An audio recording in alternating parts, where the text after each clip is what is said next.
آپ نے جو قانون کے اوپر بات کی، آئین کے اوپر، میں اس میں دو بنیادی باتیں عامر صاحب آپ سے کرنا چاہتا ہوں۔ ایک تو یہ کہ ایک بنیادی کانسٹیٹیوشنل پرنسپل ہے، ایک ایسا آئین کا پرنسپل ہے جو صرف پاکستان کے آئین کے اندر نہیں، دنیا بھر کے تمام آئین کے اندر ایک بنیادی انڈیپینڈنس کا پرنسپل ہے، اور وہ یہ ہے کہ سائلین جو سائل ہے عدالت کے سامنے، وہ پک نہیں کرے گا کہ مجھے کون سے 3 جج بیٹھ کے میرا مقدمہ سنیں گے۔ یہ تو آپ ضرور کر سکتے ہیں کہ آپ سائل کے طور پہ کہیں کہ کسی ایک جج پہ مجھے objection ہے اور یہ میرے پاس وجوہات ہیں، مواد ہے جس وجہ سے میں چاہتا ہوں کہ وہ ریکیوز کر لے، اور تب بھی جج کی اپنی ثوابدید رہتی ہے ریکیوز کرنا، لیکن یہ نہیں ہو سکتا کہ سائلین پک کریں کوئی بھی کسی بھی مقدمے کے اندر کہ مجھے کون سے 2 3 4 5 7 جج سنیں گے۔ آئینی مقدمات وہ مقدمات ہوتے ہیں بائی ڈیفینیشن جن میں ایک پارٹی گورنمنٹ ہوتی ہے۔ پرائم منسٹر نے ایک آرڈر پاس کیا، آپ نے چیلنج کر دیا، یہ آئینی مقدمہ ہے۔ حکومت نے ایک قانون پاس کیا، آپ نے چیلنج کر دیا، یہ آئینی مقدمہ ہے۔ کسی اسٹیٹ ایجنسی کے کسی آرڈر کے خلاف آپ نے کوئی مقدمہ فائل کر دیا، یہ آئینی مقدمہ ہے۔ ایسے مقدمے، آئینی مقدمے جن میں ہر دفعہ اسٹیٹ گورنمنٹ خود ایک پارٹی ہوتی ہے، حکومت وقت پارٹی ہوتی ہے، اس کا بینچ تشکیل ایک ایسی کمیٹی کیسے کر سکتی ہے یا ایک ایسا کمیشن کیسے کر سکتا ہے جس میں حکومت وقت کی میجورٹی ہو؟ یہ اس پرنسپل کو وائلیٹ کرتی ہیں کہ میں اپنے مقدمے کا بینچ خود پک کروں گا، اور یہ وہ بنیادی انڈیپینڈنس کا سوال ہے جس کے اوپر میرا خیال ہے اگر کل کو چیلنج آئے گا تو وہ ریسٹ کرے گا۔ لیکن اس کے ساتھ ساتھ جو آپ نے پریکٹیکل مقدمات کی بات، جو آپ نے پریکٹیکل چیلنجز کی بات کی، پریکٹیکل چیلنجز تو ابھی کیسز سے بہت پہلے شروع ہو گئے۔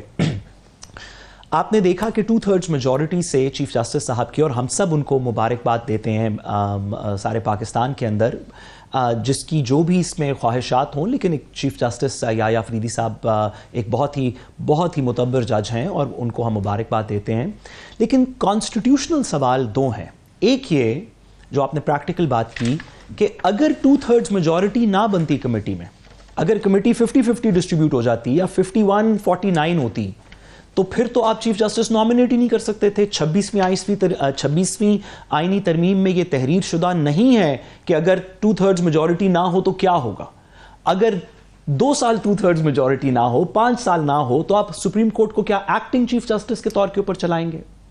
ساتھ ہی ساتھ جتنے مقدمات ہوتے ہیں پریکٹیکل امپلیکیشنز کے اندر، جتنے بھی مقدمات ہوتے ہیں، ایک چھوٹا سا مقدمہ بھی ہو، آپ کا اور میرا زمین کا کوئی تنازع ہو، تو ویسے تو آپ کے اور میرے درمیان ایک مقدمہ چل رہا ہوگا، لیکن اس کے اندر ایک کانسٹیٹیوشنل اینگل ہے کہ میرا رائٹ ٹو پراپرٹی انوالوڈ ہے۔ اگر کوئی پولیس والا آپ کو سڑک پہ روک لیتا ہے اور کہتا ہے کہ مجھے اپنا ID کارڈ دکھائیں اور یہاں سائڈ پہ گاڑی کر لیں، ویسے تو آپ پولیس کے خلاف کسی کو بدتمیزی کا مقدمہ شاید آپ کر سکتے ہوں، لیکن ایک آئینی بھی اس کے اندر کویسچن ہے کہ اسٹیٹ سٹیزن کو کس موقع پہ روک سکتی ہے اور تلاشی لے سکتی ہے، نہیں لے سکتی۔ اس طرح تمام ٹیکسز کے مقدمات ہیں۔ جب آپ ٹیکسز کو چیلنج کرتے ہیں تو آپ کہتے ہیں کہ حکومت کے پاس اختیار ہی نہیں تھا یہ ٹیکس لگانے کا۔ یہ تمام ایسے مقدمات ہیں جو ورنہ لگتے ٹیکس کے یا فوجداری یا دیوانی مقدمات ہیں، لیکن ان سب کے اندر آئین کا ایک سوال موجود ہے۔ تو یہ ڈٹرمنیشن کہ صرف ایسے مقدمات یہ کہہ رہے ہیں، میں اس سے یہ خز کر رہا ہوں کہ سائل بھی یہاں پہ خود ہے گورنمنٹ، اور جج بھی خود ہے۔ جب اپنی مرضی کا بینچ ہو گیا تو وہ جو کہا جاتا ہے کہ جی وہ ہینگ مین، ایکسیکیوشن، جج، جوری سب کچھ خود ہی ہیں۔ تو یہ ایک بنیادی یونیورسل جو اصول ہوتا ہے قانون کا، اس کی وائلیشن ہے۔ جو آپ ویسے یہ کہہ رہے ہیں، ایک اور انوملی بھی ہے کہ میرے لیے بڑی تکلیف دہ بات ہے کہ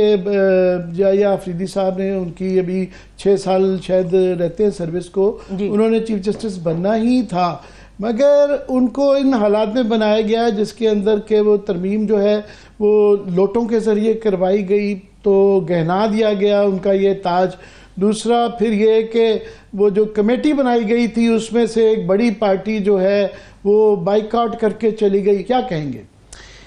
دیکھیے، میں اس میں آپ کی بات کو تھوڑا سا آگے بڑھاتے ہوئے پرنسپل کو آپ اجازت دیں تو تھوڑا سا واضح کر دوں۔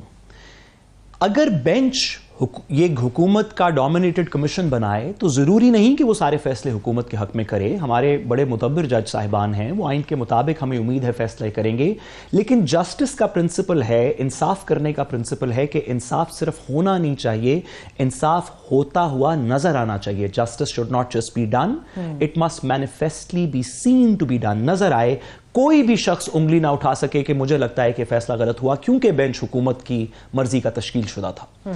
اسی طرح چیف جسٹس صاحب کے بارے میں بھی, جسٹس یحییٰ آفریدی بہت ہی مدبر جج ہیں. انہوں نے اپنے سیکوینس میں ویسے بھی چیف جسٹس بننا تھا. جب وہ چیف جسٹس بنتے تو ہم سب یہ کہتے کہ ایک بہت ہی فاضل جج چیف جسٹس بنے ہیں. آج بھی وہ ایک بہت فاضل اور بہت اچھے چیف جسٹس ہو سکتے ہیں,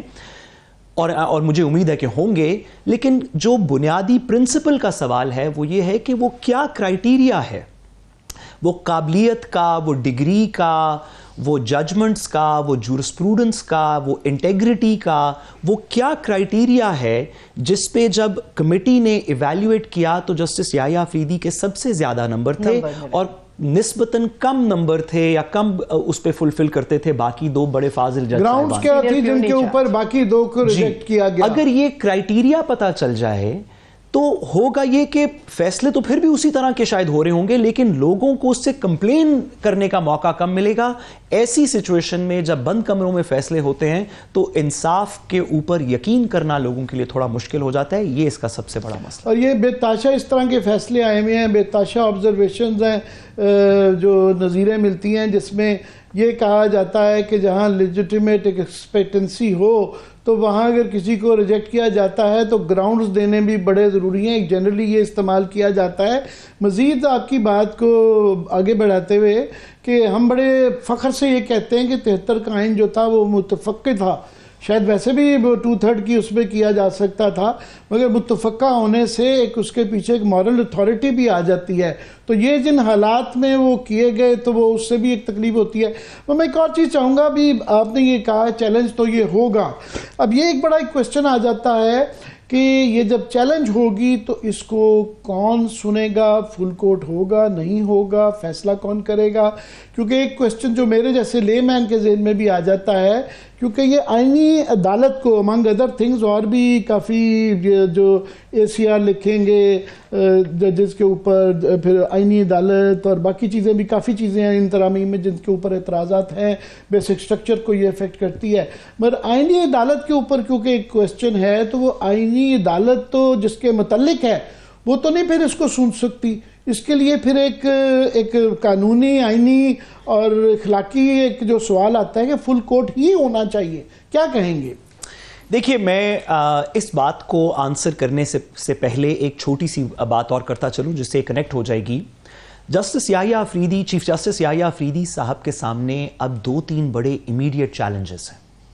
اس میں سے ایک چیلنج یہ ہے کہ جو سپریم کورٹ کے اندر کچھ ہم نے خانہ جنگی خطوط اور ججمنٹس دیکھیں جس میں ججز کا آپس میں اختلاف تھا, اس اختلاف کو کیسے ٹھیک کرتے ہیں اور اس کو کم از کم پس پردہ کیسے لے کے جاتے ہیں تاکہ وہ پبلک نہ ہو. دوسرا اور اس سے بھی زیادہ ضروری جو ان کا ایک ڈٹرمنیشن ہے وہ یہ ہے کہ عوام میں جو شاید کچھ حد تک بددل ہو چکی تھی یا نظر آتی تھی بددل جسٹس فائز عیسیٰ کے کچھ فیصلوں سے, اس عوام میں سپریم کورٹ کی کریڈیبلٹی کیسے بہتر کی جائے گی ایسے فیصلوں کے تھرو جن فیصلوں میں لگے کہ ہاں سب لوگوں نے مل کے دلائل سن کے انصاف کیا ہے. ایسی سچویشن کے اندر میرے خیال میں جو پروسیجرز کی کمیٹی ہے جو ابھی بھی موجود ہے قانون کے نیچے, جو سینئر 3 جج صاحبان کی کمیٹی ہے جس میں justice Yahya Afridi will be chief justice, 7 justice Mansoor Ali Shah ہوں گے اور جسٹس منیب اختر ہوں گے, ان کے سامنے شاید یہ سوال ہو کہ کیوں نہ اتنا بڑا فیصلہ, آئینی ترمیم سے بڑا تو کوئی آئینی لیگل سوال نہیں ہو سکتا, کہ اتنا بڑا فیصلہ کہ کیا آئینی ترمیم ہمارے بیسک سٹرکچر کے خلاف ہے یا نہیں ہے,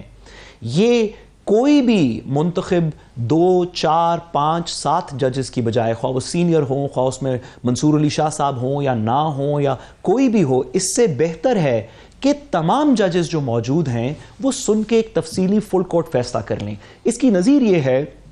کہ ماضی میں جتنے بھی اس طرح کے بڑے فیصلے ہوئے، سر آپ کو میرے سے بہت بہتر پتا ہوگا افتخار چودھری صاحب کے وقت میں جب وہ فل کورٹ کانسٹیٹیوٹ ہو کے Sindh high court bar association PCO ججز کا فیصلہ ہوا، NRO کیس کا فیصلہ ہوا، 21ویں ترمیم کا فیصلہ ہوا، جتنے بھی اس طرح کے بڑے فیصلے تھے، 18ویں ترمیم کا اپنا فیصلہ، 18ویں 19ویں ترمیم کا اپنا فیصلہ، ان تمام کے اوپر کلیئرٹی شو کرنے کے لیے پورا کورٹ اسمبل ہوا تھا۔ میرے خیال میں آنے والے دنوں میں نئے چیف جسٹس صاحب ایک فل کورٹ کی میٹنگ کال کریں گے، کیونکہ وہ نئے چیف جسٹس ہیں، وہ اپنی فل کورٹ کی کوئی میٹنگ کال کریں گے، اور اس میٹنگ کے اندر جج صاحبان کے کسی کنسنسس کے ساتھ ان مشکلات کو عبور کرتے ہوئے جو آپس میں ہمیں نظر آئیں جج صاحبان کی پچھلے کچھ عرصے میں، جسٹس یحییٰ آفریدی، پرابیبلی میرے خیال میں فل بینچ کی طرف یہ کمیٹی جائے گی، لیکن حکومت کیا کرتی ہے آنے والے دنوں میں؟ حکومت میں میرا نیکسٹ سوال یہ